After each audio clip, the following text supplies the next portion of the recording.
Number 10. A Promised Breakfast. Joshua Davies is the sicko who at 16 years old lured his ex-girlfriend to a secluded place and beat her to death. He did it in part to win a bet that he had made with a friend on Facebook about getting a free breakfast. Joshua Davies dated Rebecca Alwood only for about 3 months. He became a trusted friend of the family. He was welcomed with open arms, and everything seemed perfectly ordinary. They were just a couple of kids in the heat of their first major relationship. But after they broke up, things got a little strange. Rebecca very much wanted to get back together with Joshua, but little did she know that he had been boasting to his friends on Facebook that he was going to murder her. He even made a bet to get a free breakfast if he really did it. When Joshua reached out and asked if Rebecca wanted to go on a date, under the pretense that they might be getting back together, Rebecca was thrilled. She even purchased new clothes for the date, completely unaware that it would be the last date she ever had. When Joshua got her into the woods, he tried to break her neck. When she screamed and struggled, he picked up a rock as big as a soccer ball and bashed her skull in with it.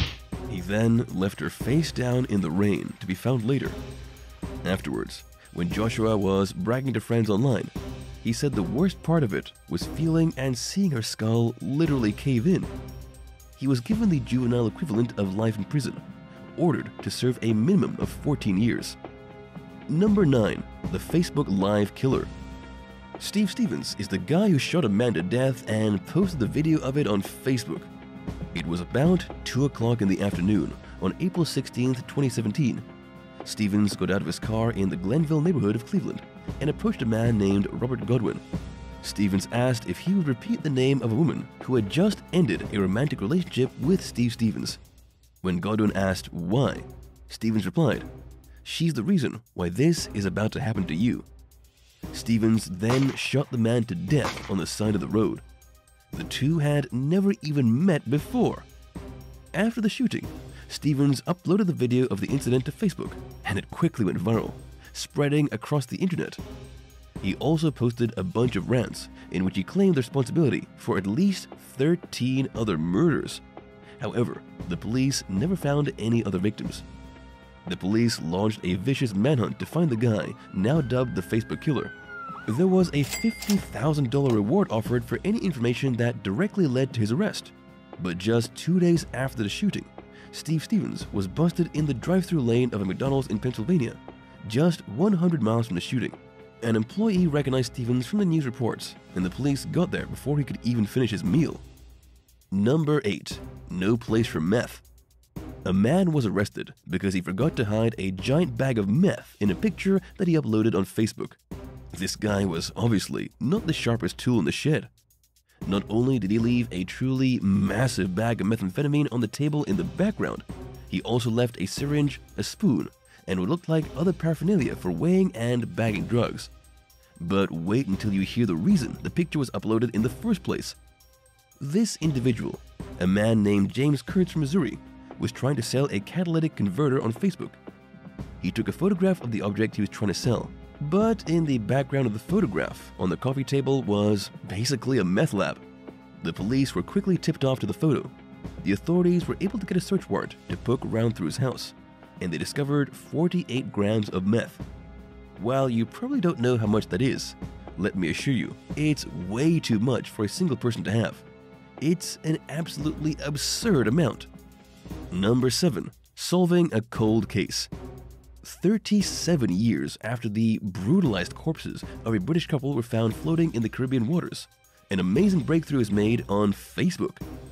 It was July of 1978 when Chris Farmer and Petta Frampton were found dead off the coast of Guatemala.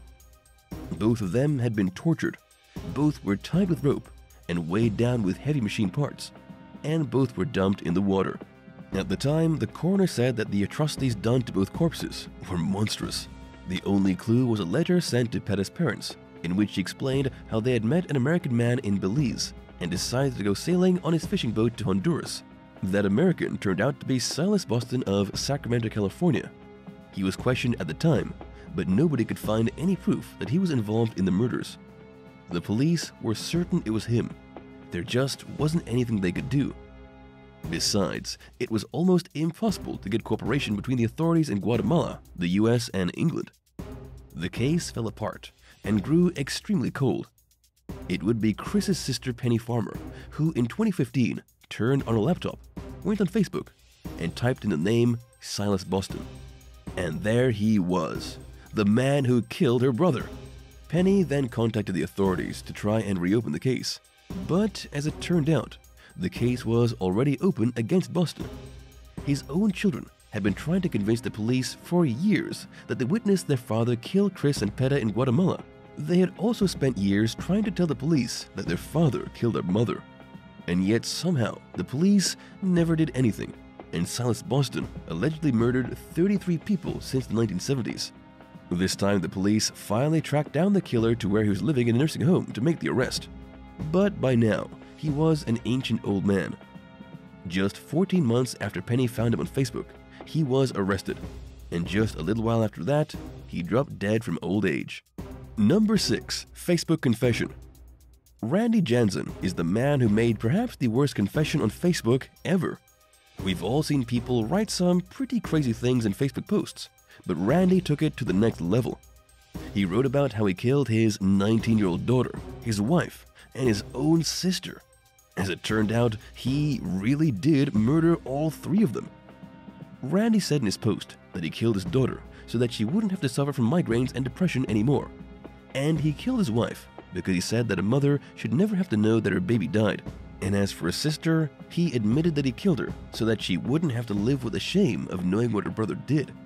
Clearly, Randy was absolutely insane. These horrible murders took place near Vancouver, Canada. Randy killed his sister in her own home in Langley, shooting her twice in the head. He killed his daughter and his wife in Chilliwack.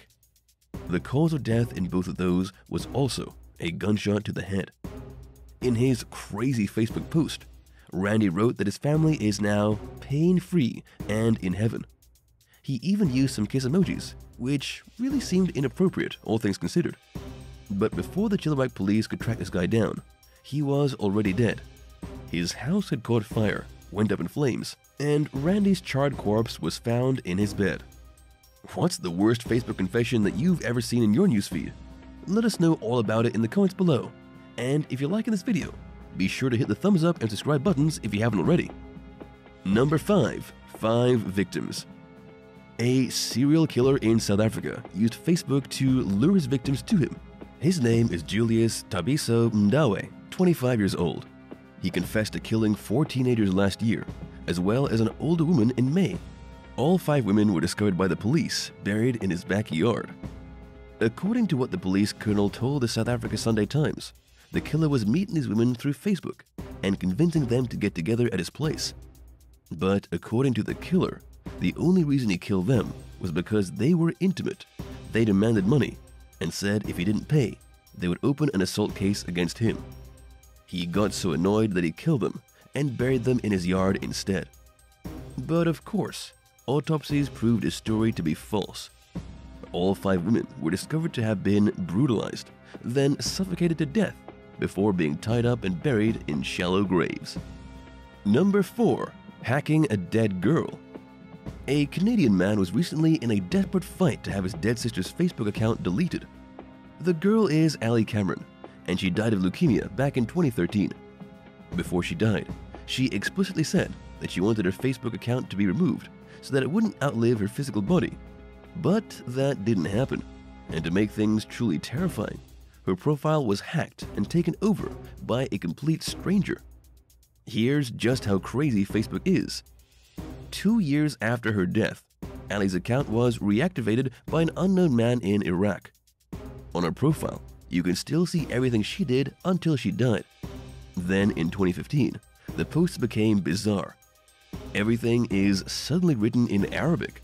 Allie's friends are getting disturbing messages from her account, and the individual is even continuously trying to send video requests to people. Allie's brother contacted the police, but they said there's nothing they can do, and even though he reported the account to Facebook, they still haven't taken it down. After CBC News reached out to Facebook for comment, a spokesperson said they would look into the account. But the last time the CBC reported on the case, Ali's hijacked account was still active. Number 3. Phishing on Facebook. A man named Peter Chapman was sentenced to spend life in prison after he admitted that he used a fake Facebook profile to ensnare a teenager. Chapman admitted that he kidnapped, violated, and murdered teenage student Ashley Hall, only 17 years old at the time. The judge gave him a minimum sentence of 35 years before he can be considered for parole. And this is no surprise, considering just how heinous the crime was. Ashley's body was discovered in a field near County Durham. The teenager had been strangled by Chapman. He managed to lure her to meet him by creating a fake Facebook profile and adding pictures of a young boy in his teens. He lynched the photographs of a teenager off the internet, getting enough so that he appeared convincing. He then targeted Ashley, who had a history of low self-esteem and boys not being particularly interested in her. Peter Chapman then used her poor self-confidence against her, tricked her into meeting, and ultimately left her dead in the grass. And while this is really horrifying, what's even more horrifying is that Chapman already had a history of sexual offending and should not have been on the streets. He was actually a registered sex offender and had been ever since he was 15. Back in '96, when he was only 19, he was sentenced to 7 years in prison for kidnapping a pair of prostitutes and holding them at knife point. But he was released in 2001, allowed to go on and do it again and again, until little Ashley became his final victim. Number 2. Someone else's property. A man named Telvin Barnum Montgomery thought he had a pretty good scam on the go. He was listing other people's property on Facebook Marketplace and collecting quite a bit of cash. He sold a storage shed that didn't belong to him for $1,800, and then he listed a mobile home for sale for $4,000 that wasn't his. Basically, he showed up at locations where he knew the owner of the property wouldn't be home, then sold it for cash while forging documents and taking the money. By the time the person he duped realized they had been scammed, he was long gone and already working on another ad. But you can't just keep scamming people on Facebook and get away with it. One of the people that got ripped off went to the police. The police saw his ad up for a mobile home for sale, and they tricked him into meeting. When Telvin tried to make the fake sale, they busted him and took him to jail. He has since been charged with third-degree burglary for duping people out of their money. The police say he even went into the mobile home park and took a bunch of photos of pieces of property so that he could fake sell them. Number 1. Fighting on video. A mother from Louisiana was arrested for sharing a video of her son getting into a fight at his local high school. According to the Scott Police Department, Megan Atkins Barris posted the video of her son getting beat up on Facebook after her son sent her the video. She wasn't even there, and her kid didn't even try to hide what happened. In the video, you can clearly see Megan's son getting punched in the face so hard by another student that he falls and cracks his head on a concrete bench. We don't know what exactly the kids were fighting over, but they too were arrested and charged with misdemeanor offenses. The mom was charged with unlawful posting of criminal activity. In Louisiana, you're not allowed to post videos on social media of crimes, even if the crime is a high school fistfight. Thanks for watching. What's your all-time worst Facebook experience? Let us know about it in the comments. And for more of the craziest true stories on the internet, be sure to subscribe and support the channel. See you next time. Bye!